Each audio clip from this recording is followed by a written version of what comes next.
और हमारा उम्र रहेगा, याद करेगा जहां। तू मुमताज है मेरे ख्वाबों की, मैं तेरा शाहजहां। हम म्यूजिक बना गौनी, हम मजाक कैनी है। नतिया दो गलवा के रहल नहीं जात। बतावो है इतना सुंदर मेहरारू के छोड़ के भैंस से प्यार भइल बा एकरा। ना देखनी तो चोर ना तोरा को ना देखनी तो हमरा नींद ना काहे इतना खिसियातर। जा तनी तरह खती हम ले आवे पुआ पूरी। शौक है। एकरा भैंस से प्यार भइल बा। बतावो हो दिन रात भैंसिए में लागल रहत ना दोगलाऊ कहीं के। तब भेटात तू तारा भी आवा घर में, तब तारा मोछ ना का धो दिन तो कहिए का कहत रहलिया। बताओ इतना तैयार सैयार होके केकरा खातिर रही ना हम पड़ोस खातिर। ई भैंस ना हमर सवत बन के आइल बिया। जब से एकरा के हम नहीं आइल बनी अपने नैहर से नु हम मारबे के मोह के रख ले बिया। अरे हमर छिपकी नहीं कहाँ बाड़ू हो, है चमका दौड़ फड़फड़ाता। ले आओ एकरा कुछ पेट में डाले खाती। ठीक बा खाना मंगतला नतियू ली आओ तनी परोस के हुर ली हा। आज तारे के ऐसे खाने दे नु कि जिंदगी भर यादे रखबा। बोलो हियन सहलाई ले हियन हमरा के जन है सबतिया का हमरा के सहलाई ले बना। तारा का त मन कल जहरे देती। माजा भी ला है हुर ला। अरे अहो हम तो तहार राजा नु हई। का तू हमारा के बुझले बड़ू नौकर आ लेके आइल बड़ू हमारा खाती हई भूसा खरी चोकर। राजा जी हमार ऊपर पड़ो जवन है हमार साउथ बना के दिए तवने नहीं लागत परोसा में। हमारा के कुछ वो बोली है बोल दी है, लेकिन हमारा है लाजो के। नो नो नो अगर एक शब्द बोलबे तो जुबान निकाल के दे दे बस। चटनी सही है अच्छाई है। ना तो हम जाता नहीं दिले। जा जा तोरा कतने जनी आई है जाई है, बाकी तू लाजो भर सिकम खा जाए तो हमारा ना मिलो तो का तहारा के थाली में सजा के आइलू हमर प्राण प्यारी। से बियाह भइल नु भैया मेहरारू मिलल बिया भग जोगनी आ खूब हमरा के माने ले। आ ये फुलना दे दे है तहार काम। हां मनिका जी लई घोड़ा जन जन मंगूर ये ते करी है सो भागल बा। सुनो क्या? 5 गो स्पून जा ये जी कितना प्यार करीला। चल रे ना ना ना तू जा चलो प्लेट में सरियावो आ तहार कमवा हम है क के आवतनी। सुनो देखियो भौजो मत के।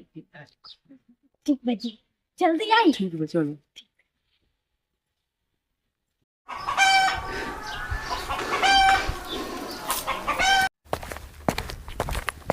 ये का ले भाई दिखाओ ता।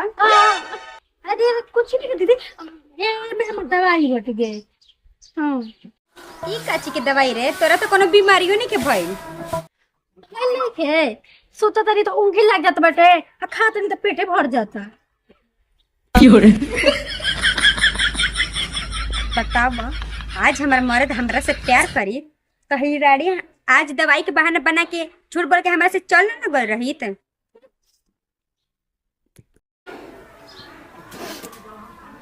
अहो जानो तारू का जाने भैया के का हो गइल बाटे कि घर छोड़ के पंखा वाला आ रहत ना भैंसी वाला में। ओ जी वही में भैंस कतनो नु है मुततिया होगतिया बाकी ओही में नु लोहड़ियात रहेला बुझात नहीं कि का भइल बाटे। बाकी कुछ भी कौन सब कोई के किस्मत हमारा जैसन थोड़ी होखेला। जितना बढ़िया हमार बाटे अब देखी ना कितना बढ़िया रोड़ा हमारा के मिल गइल बानी। हाँ तो हम तो ताके खूब माने ले इते हमार हर डिमांड पूरा करीला। हम एक बार कह देबिला कोनो चीज के नु तो रोड़ा नु 1000 बार जाके लेवे के फिर हम पड़ जाइला। आज तू कह तो हम तोरा के ताजमहल गवाही बनवा दे। अच्छा बाकी फर्क अतने रही का कि संगमरमर के ना हाँ हाँ बोली आगे गोबर के बना। ई दोनों मिल के हमरा के जरावत असन आगे मोर घी डालत असन ई नती असन बात तब नु न त मजाल बा दूसर के वैसे करके चल जाई दूध खौला तनी हाँ सवतिया भैंस छाली खातिया भौजी हम तो तार दुख बुझते बानी। का जी एगो कवि के कहना बा कि घस घस घस घस के लगाओ पानी आ जवन तहरा मनवा में बा तो हम बुझते बानी। का जी जानत तो बनी बनी बबुआ जी लेकिन केहू से कह नहीं की सकत अपन दुख बाकी भौजी एकर हमरा भेजी उपाय बा। का जी सुनो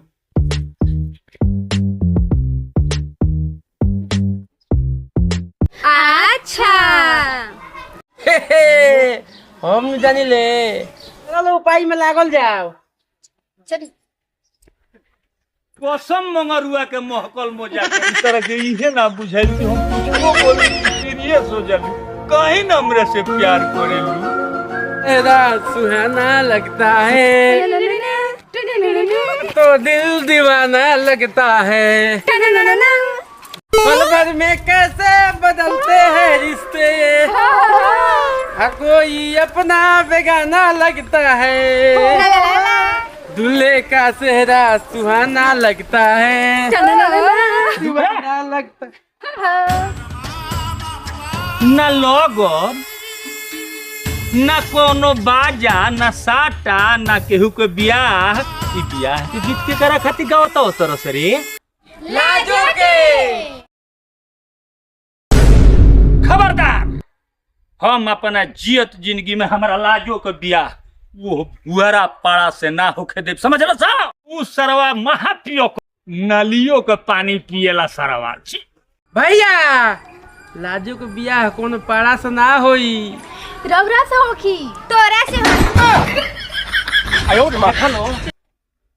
मजाक करे के होखनु तो ऐसा मजाक हमारा से नत करी हलो आ हमारा से तो कह दी हलो बाकी हमारा लाजो से मत करलो। काहे तू हमर जवानी की बेइज्जती नहीं करत तहार जवानी के हम का बेइज्जती कैनी है हाँ दीदी सही में कहतनी का सही कह तारी तू फुटुर फुटुर मुंह चलाव तारू भैया तारा नहीं क्या बुझात 24 घंटा एक खूंटा धके लोटिया तो तारो मानो तनी के रोना जानवर से प्यार करीला लेकिन जानवर के प्यार खातिर एगो इंसान के दिल पे का बीतत रहे एकर अंदाजा बैठे रहो है। देखिए जी हमरा रबर प्यार की जरूरत नहीं के ली ऐसे लिख दी अपने लाजो के हम जतनी नहीं है संसार में बनावल बा कि मर्द की खुशी में ही मेहरारू की खुशी होला। अरे चंडाल तोरा नहीं बुझा कितना हमारा पट्टू के दुख देते हम का दुख देले बनी बाबू चुप लतखोर तोरा नहीं बुझा कुआं में पानी के ममहर में नानी के देह में जवानी के बात कुछ कैली है तोरा नहीं बुझा कि एगो जानवर के चलते हे कबूतर अस्पतु के अते फंसे डलले बड़े तंग में बाबूजी इनकरा के मत बोली इनकर खुशी में हमार खुशी बा चाहे हम ढह के मर के ना जाए। बात तो कहने के ठीके कहत हम एगो जानवर के चक्कर में अपन है सोना मेहरा रूप भुला गई हम ही ना जननी इस जानवर के प्रेम में पागल होकर जानवरों से प्रेम जरूरी बा बाकी हम का जानते नहीं है कि यह प्रेम में हम अपन प्रेम खो दे। आज से हम क्रिया खतनी बाबू कि कबहू जिंदगी में जौन घर परिवार में सामंजस्य बैठा के रखो तालमेल से रखो आज हमरा के माफ कर दो आ तू आज के बाद ऐसा सोचबो मत करी हमारे प्राण प्यारी।